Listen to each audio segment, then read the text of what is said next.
টিকটকে ভিডিও দেখে পরিচয়, এরপর গড়ে ওঠে প্রেমের সম্পর্ক।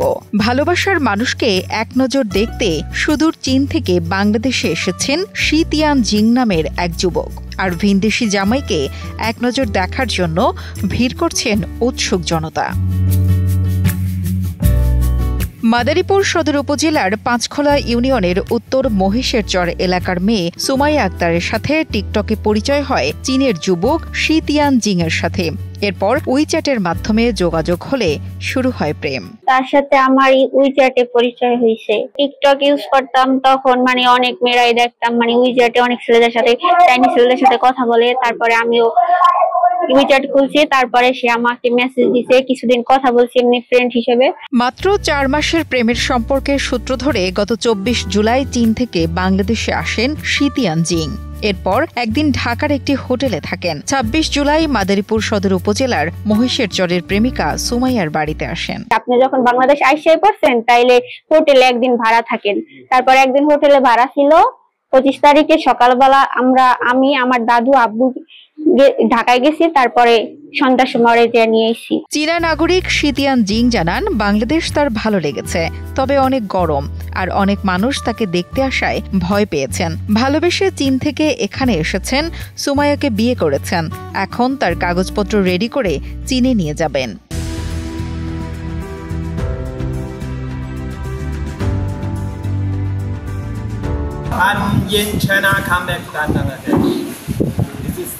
Media or WeChat? Yeah. Facebook and WeChat. Yes.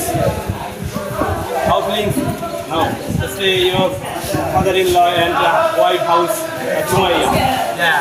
How feelings in Bangladesh and look good people? In there, Sumaya, Abu, and Sumaya.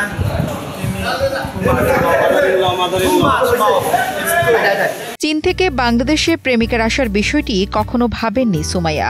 অবাক হওয়ার মতো বিষয় হলেও সম্পর্ক যেন পূর্ণতা পেল। টিকিট কাটছে, আমারে স্ক্রিনশট মারা সবকিছু দিছে, আমি বিশ্বাস করি নাই। তো ২৪ তারিখে ফ্লাইট আমারে অনেকবার বলছে, আমি বিশ্বাস করি। আমি বলতেছি যে মিথ্যা কথা বলতেছেন। ও সবকিছু গুছাইছে, তারপরও আমি মনে করছি কোন জায়গায় যেন ঘুরতে যাইতেছে। তারপর যখন ২৪ তারিখে ফ্লাইট কলকাতায় আসছে তখন আমি বিশ্বাস করছি।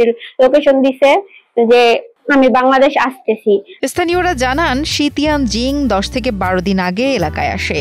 এরপর জানতে পারেন তিনি মুসলমান, তাই ইসলামী রীতি অনুযায়ী সুমাইয়ার সাথে বিয়ে দেন। সেই প্রেমের টানে সেই চায়না থেকে আমাদের বাংলাদেশে আসছে এবং তারপরে আমরা এলাকার স্থানীয় যারা আছি গণ্যমান্য তারা সবাই জানতে পারলাম সে মুসলিম। তাই আমরা মুসলমানের যেভাবে বিবাহ সম্পূর্ণ করা হয় আমরা এলাকার ইমাম সাহেব দিয়ে এবং কোর্ট ম্যারেজ করে আমরা তার বিয়ে সম্পূর্ণ করেছি। ওয়াহিদুজ্জামান কাজলের পাঠানো তথ্য ও ভিডিও চিত্রে ডেস্ক রিপোর্ট, কালের কণ্ঠ।